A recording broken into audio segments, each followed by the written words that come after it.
position that there were a number of infractions. We are contesting even the constitutionality of the declaration that was made. We are saying that she violated Article 23 of the Constitution because she's an administrative, body. We have also said her exercise of discretion was contrary to Article 296 of the Constitution. These are all germane issues under the Constitution and laws of Ghana. And to reduce the petition into a single issue petition is rather unfortunate and smacks of a predetermined agenda to rule against the petitioner in this matter. The Supreme Court was called upon this morning to exercise discretionary power, judicial discretionary power with respect to whether we should reopen our case.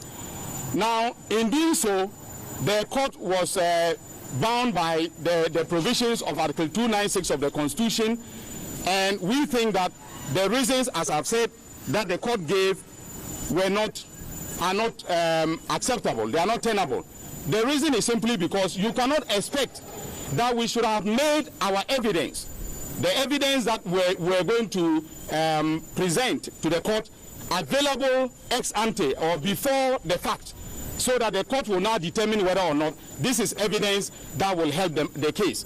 In any case, the petition and other pleadings filed before the court makes it clear, and any trained lawyer will know that the pleadings show very clearly the evidence that would be laid in order to be able, to prove the facts in issue. And so for the court to say that we were bound by law to make our evidence available for it to assess before allowing us to reopen our case is a legally problematic proposition. And therefore, we disagree with the court. We think that the court, by this decision, has not done the people of this country a great service, in the sense that Ghanaians are interested in knowing the truth. Our Constitution is very clear that justice emanates from the people and must be exercised in the name of and for the welfare of the people. The justices today have not given us a reason to believe that they want the people of this country to know the truth about what happened, that they want the people of this country to be able to say why figures kept changing on the from the 9th of December till date. If you go to the website of the Electoral Commission, the figures have changed 5 times.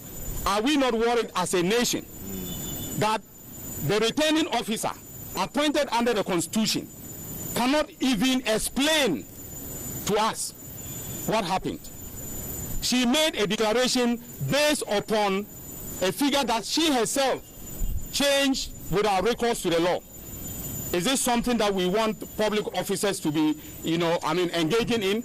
And secondly, she's a public officer. And as a public officer, she's accountable to the public. She's paid with taxpayers' money. Why is it that she cannot be called to testify? Why is she being treated as if she's a private person? Why is she being treated as, why does the court treat this important constitutional matter under Article 64 of the Constitution, something that could have been brought by an ordinary citizen of this country, as if it is a mere private matter, as if we are involved, as I said a few days ago, with a debt collection matter? This is not a debt collection matter. This is not a commercial litigation that we are engaging. And so we are highly disappointed with the decision of the court. Maybe the issues that we have raised today will feature in the review application that we have brought before the court. The motion for stay. And we are also filing a motion for stay of proceedings pending the hearing of our review application. So thank you very much if you have any questions.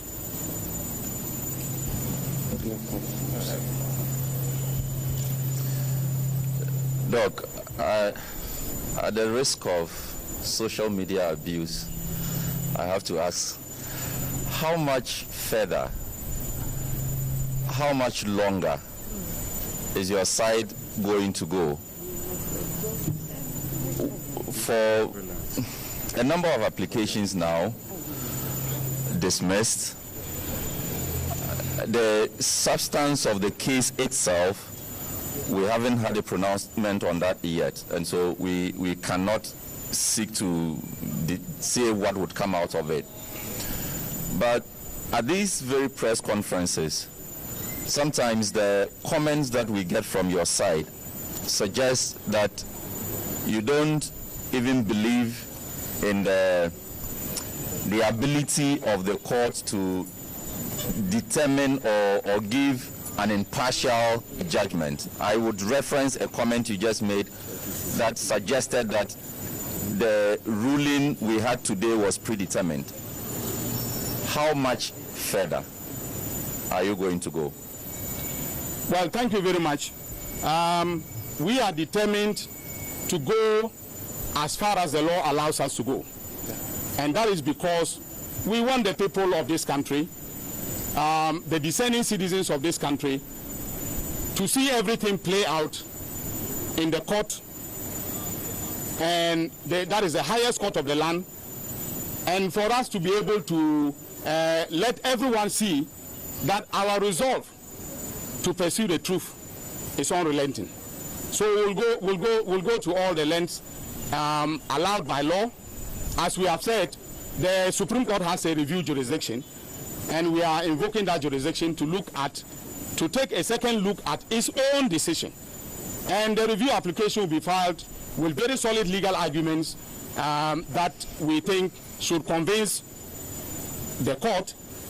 If the court is not convinced, whatever options are left, we will pursue them. But we are doing this for the people of this country. His Excellency John Dramani Mahama brought this petition for the defense of the Constitution. He has a community of interest with the Constitution. And I want to make one thing abundantly clear. Sixtus, if you were the plaintiff in this matter, if you had sat in the comfort of your room and tallied all the figures, and if you were convinced that this matter, the declaration was in error, the Constitution allows you to bring an action. And your community of interest is with the Constitution, to defend the Constitution of this country. The judges have sworn an oath to defend the Constitution of this country. And so every constitutional issue that we think is germane and legitimate towards the resolution of this matter, we will raise until final judgment is given. All right. Look, thank you very much. I stand corrected, but at the very heart of this petition is the fact that the petitioner claims that no candidate attained 50% plus of the total votes, or the valid votes, thank you. And the petitioner has come to court again, also asking the court to annul the results as were declared on the 9th. Okay, yes, on the declaration. On the declaration, yes. Okay. Now, my question is, so far, has the petitioner been able to prove that none of the candidates actually got more than 50%? If no, is it going to be through the cross-examination of the first respondents that will reveal that none of them had more than 50%? If no, then your case is dead now, is it? Well, don't prejudge the case at the risk of being held for contempt. I would dare say that the case we have brought is very clear on the face of the petition. If you read the petition, it is very clear why we have brought this matter. Now, in respect of the figures, we made it abundantly clear from the beginning that these were figures compiled by and announced by the Electoral Commission. You remember that we wanted to inspect documents. Our request was not granted. You remember that we wanted her to answer interrogatories, which are allowed under Order 22 of the High Court Civil Procedure Rules. At first they said they were not applying CI 47, and subsequently they had to rely on CI 47 to save themselves. All right. They did not permit us to. They did not permit us to administer the interrogatories. These are all mechanisms allowed by law to elicit evidence.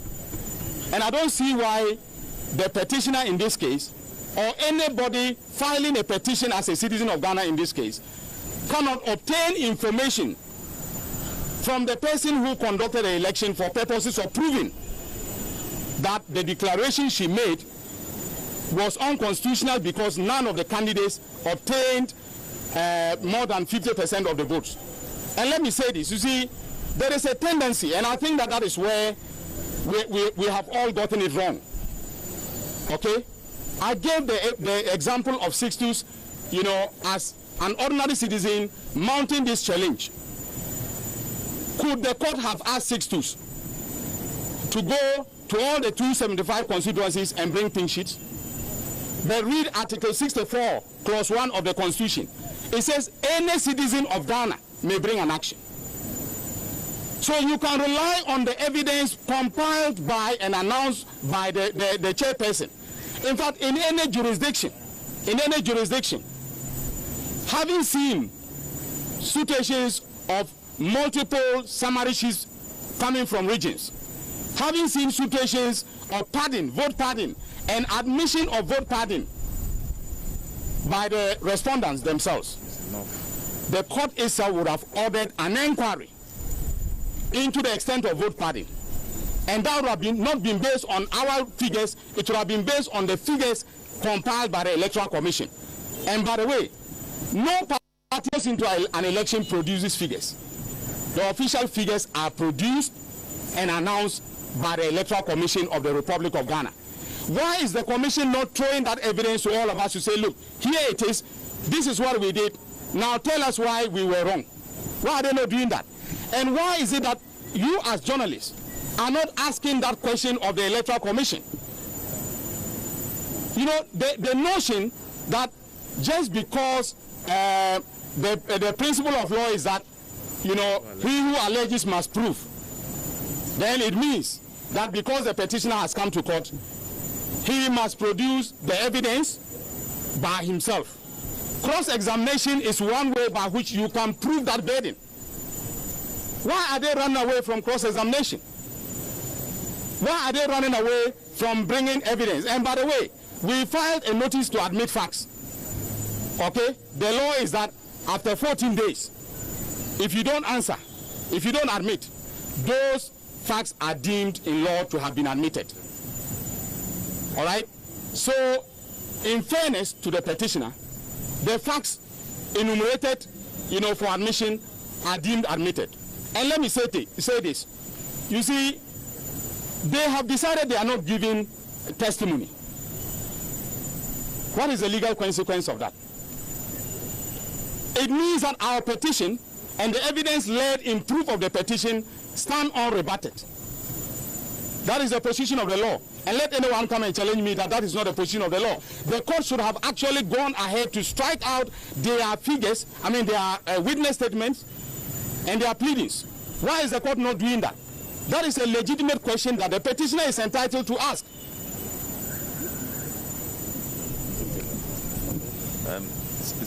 Just a quick one on the quest for Madame Jean Mensah to be cross-examined, testify and be cross-examined. The court in today's ruling said that you had not proved the relevance of testimony. Doc, you are shaking your head. Indulge me when maybe. You had not proved the relevance of her testimony to your case. It's one of the many things that was said in the ruling. I don't have the benefit of a written text. I just had to listen to it. Yes. And you have demonstrated, again, at a lot of these encounters, that there's a critical part of this case that is hinged on Madame Jean Mensah's testimony and her cross-examination. And it seemed that is where we are now. She must enter the box at all costs, putting it, you know, in a layman's terms. Let's assume Jean Mensah falls sick or takes ill tomorrow and cannot. What will be the direction of your case? The court will adjourn until she's well enough to testify. that is said on a lighter note. But Sixtus, I think you may be going down the route of saying that, look, we haven't produced sufficient evidence to be able to discharge our burden. We think we have. All right. And again, the legal consequence of not testifying will have to kick in. All right. At this point in time. And I think that it is important that we highlight the fact that they have decided they are running away from giving evidence. And as journalists, I think you should be asking them more critical, questions than you are asking the petitioner. At the risk of being, petty, I think you are being unfair to the petitioner. You journalists are being unfair to the petitioner. You are not asking them critical questions. I mean, you file a witness statement. You represent it to the entire world that you are coming to give evidence. Why run away? Let me say this. Before you come in, you have, you saw the video in which Mr. McMenu said that they could also prove that, there was pardon in favor of John Mahama. Right? Is the court not interested in that? McMenu basically admitted that there was wrongdoing by the Electoral Commission, but the wrongdoing affected both parties.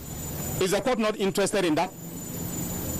So that Jean Mensa could come and then say why she parted votes in favor of the petitioner and parted some in favor of the respondent. And then also let us see the extent to which the vote party helped one party or the other. Isn't that an important question that needs to be answered? And who best to answer the question than the person who declared the results? Let me ask. Doc, just a quick follow-up. You made a point about the fact that as it stands, your evidence has not been rebutted. Should that not be good news for you and allow for the case to proceed for a judgment to be delivered? Then the second point, Doc, at the start of proceedings, we cited a letter that had been written asking for some additional arguments to be made. The court said it has noted that. Do you think that if you had the opportunity to perhaps address the court on that, it could have changed how things went? Then I realized that a larger chunk of your address this afternoon. Now, Akable, you tend to ask double-barrel questions. Can I take them one after the other? All right. So, in the first, place, you are asking about the evidence that you said has not been rebutted. So the question is, if it's not been rebutted, that should be good news for you. You should apply for them to strike out the issue that you said. If we were interested in just legal technicalities, the court, is applying legal technicalities at this point in time. We are not interested in just the legal technicalities. We are also in pursuit of the truth. That is why we think it is important that she should testify. All right. In addition to what we have, the evidence we've laid, we think that if she testifies, Ghanaians will see that we didn't just come to this court making vain allegations without proof. We have laid evidence, sufficient evidence to show that there was vote pardon, sufficient evidence to show that there were, conflicting figures from, regions and constituencies and so on and so forth. All right. So we also made, it came out very clearly that the Form 13 that she said was a Form 13 wasn't a Form 13. Okay. And as I promised you yesterday that there will be very, salacious evidence coming out with respect to Form 13. And I told you that Form 13 is the reason why they are running away. And Doc, is this evidence that was not available before you filed your case such that you could have put it through your own witnesses? No. Okay, so, Form 13 was available to us. All right? But Form 13 wasn't put in our, we didn't put Form 13 in. Form 13 was put in the witness statement of the electoral, of the first respondent. Now, Akable, you do remember that there was an attempt to put that form into the evidence through Dr. Michael Pesa-White, and we resisted it. And then it was Justice Gertrude Tokunu who still pressed, and the form was shown to Pesa-White. And you heard what Pesa-White said. When he said it, the court went very quiet. All right? He said, this is not the Form 13. That the Form 13 are spelled out in CI 127 is different from this one. Was counsel, my good friend Mr. Justin Amenivo, not in court? Why didn't he protest? And why didn't he, get up to show to the court that the Form 13 they had presented was the same as the Form 13 in 127?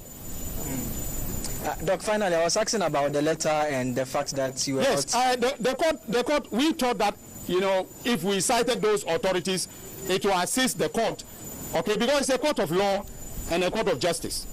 And therefore, the issue, you remember that the issue was raised very late at the proceedings yesterday, when Justice Mafusau basically said that there was a judicial bar, because Jane Mensah was not, she was a party to the proceedings. And we said, no, she's distinguishable from the Electoral Commission.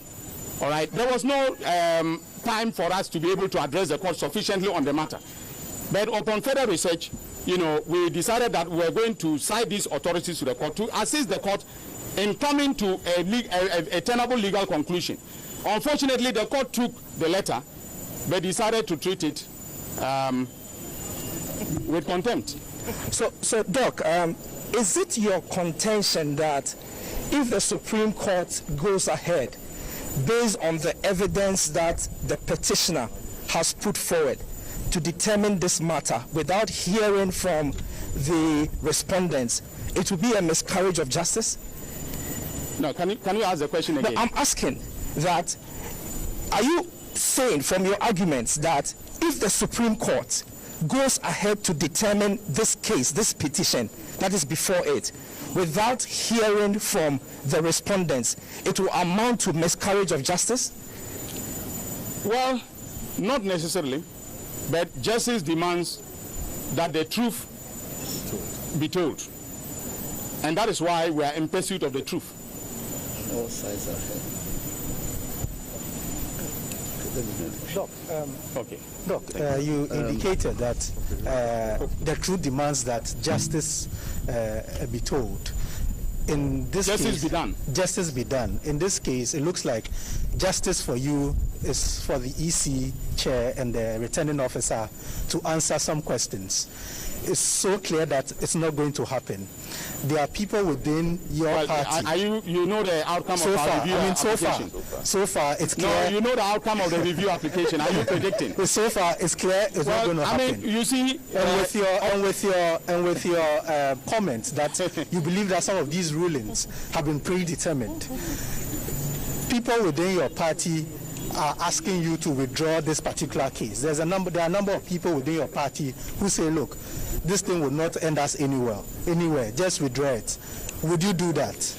You see, when it gets to a point in time that ordinary citizens, lay people, can predict court rulings, all right, I leave the justice or fairness of otherwise of the rulings to your judgment. I think this should be the final question. Sam is very scotchy. Okay. And your back court no, see court no, akoye arehusem kakra. It's saying say Jane Mensah or ye Electoral Commission ni dream training abatra 2 yi na gina ne so no. Ye ba ne se enka court man ho kwan. Na nko omegina daka nu. Na nsem bebre amanfo bisa no watimi ya no. Ankoba ne sa court say oni ye nyadwen nti nanso biom akwakoye 70 a me no wokase yi omo say wo mo ma ho kwan ma Jane Mensah emma adaka nu na ne awo ho sem ne say ye mra ye adwuma organa ha no eye Evidence Act no section 72 ma ho kwan se obi a woni no kura nyadwen no kura wutumi fe no obeda no wadanse enne yamra no mom ada nchen enne yakofa abrochire mu abibira be hihye mu a edi aka asem enne ne hunya pass obi abehu ni se yen as petitioners no ya dwumpo ina ni se ye bedi no kura na chia tie ensa be ka no kura no ensa se ye pe no kura hunu a no krani na ne se Jemensa eba be gina de kanum na ne esi yankasa no waka esense se wotwa nsem no bi e kai a for example you say ye di abanu bi keka ho vote pardon aya makmenu o kasama na na ekufuado wabeji atum se ayampa ye di abanu bi keka ho why na di abanu keka ho Jemensa nkwa ne betime yi ano se we anu ntifi wa Jemensa nkasa ba be ka kire ense waye mistakes bebre e wo na asemu na denti na waye mistakes na annabe gina da kanmu na kire ye from 30 ya use form wa yedi e ka asem na ngata no wa use form wa wote yedi use anya no nso na we use ye uko use form foforo enti ye na me no kase ye wo results baku enum a ye nim results ko ayedi edwuma Ghana enti se sana tie na nia ogina mu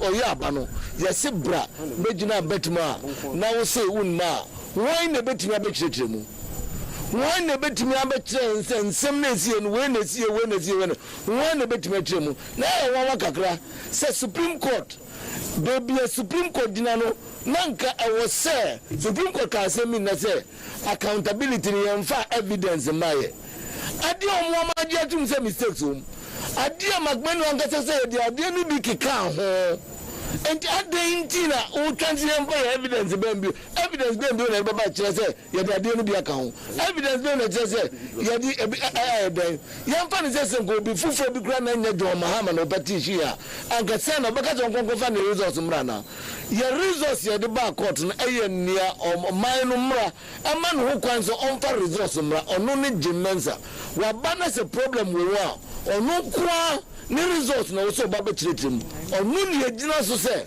omra no nkire mu baako ayedai and mistakes ye hu na ye hu ye be say me chamo boss ye expectation as ni de ye be die kire obi bisa say adenti na ye withdraw ni enkoto da bi ya amasi ye be say wi ni kwa o ye ba nso say Ghana fo na be hu no kura wa asemi mu esan say John Mahama odo no wa ba for say obi be hu no kura wa asemi na wo utifi a utie mi no wo hu ni say abatro na etu no kura enie e ba ni say mistake ba ha and mistake am ba ha abale sa na nie ye ba court no ne yasaka ye nsa ba ye ba court na no kura grab ya eno ani ade epe no kura entini ye wa ha ye da mo ase you can go this way.